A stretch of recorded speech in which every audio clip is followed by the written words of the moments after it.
Yeah? Yeah. Okay, my number one is a game called CounterSpy on the PlayStation 4. Okay. It's a cross-buy, so it's on PS3 and PS Vita. I'm pretty sure it's on all three. Yeah. It's definitely on Vita. Anyway, I played it on PS4. It's a side-on 2D stealth platformer, and it's very, very, very good indeed. It's not actually really a 2D game. It's kind of similar to that Batman's Arkham Origins Blackgate that came out on the Vita and then was ported to PS3 and Xbox 360.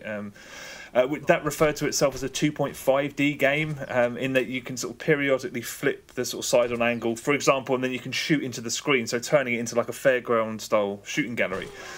But this game is it's a sort of a spy-themed thing set in the Cold War, and it's filled with secrets, but none of them are buried too deep. It's not one of those games where a collectible, which here the collectibles are quite important because they're blueprints and they're sort of tied to your progression. They're for weapons and skill boost and stuff. They're never hidden anywhere that casual players won't find them, and that's completely fine with me. The story is almost non-existent. It's very, very simple. You're a spy, and it's the Cold War, and you're playing these two nuclear superpowers off each other, and each one of them has a different DEFCON meter, and you choose between them before each level which side you want to sort of infiltrate. And the higher the DEFCON rating, the harder the level, just because if you get spotted while you're in the game, you have to sprint for the finish line, and that's one of the game's neatest systems, because the only way to bring that DEFCON meter down is in the game get officers to surrender, and that gets more and more difficult as you go through, because they're often in rooms with loads of heavies around, and once they're dead, so you can't use them to get the DEFCON meter down.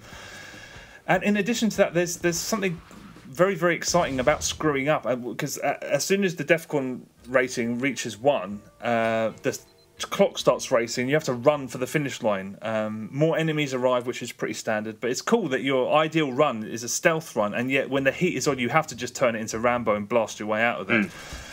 It's not a very long game, but there is real play value because the levels are actually procedurally generated, and those boosts and the new weapons that I mentioned, they can you buy them and they can sort of allow you to play the game in a host of different ways. I really, really like the fact that this is a fairly short game with a lot of replay value, because this is one of those games that they could have made it last 4, 5, 6, 7, 8 hours just to create the illusion of value, but they don't do that. It's a consistently entertaining game that has replay value if you want it, if you want to go back in after you're done. I'm surprised by the somewhat lukewarm response to this, because although it's very simple, I mean, it's a very simple game. Anybody of a reasonable age could play it very comfortably, and it's definitely not original. It's very, very good indeed. I recommend it definitely on Vita as well. It looks tremendous, and it plays like a dream. That does sound all right. Yeah, I almost picked this up, but went for Hokum instead. But yeah, I'd certainly like the style of it. Yeah, but I was worried it might be exactly like you say. It might be too long and get bogged down. So I was kind of interested to hear what you had to say.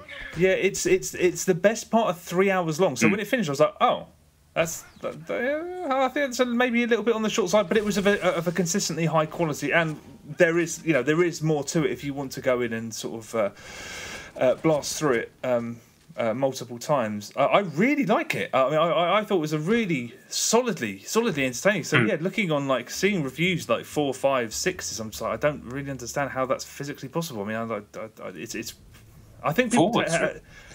I think I saw a 4 or 5. I think the Polygon review was like 5 out of 10, and I think I saw something around that sort of ballpark. But by and large, it's like 5s and 6s and 7s. Yeah, okay. I mean, 7's reasonable. I'd give it an 8. I just think I really enjoyed it.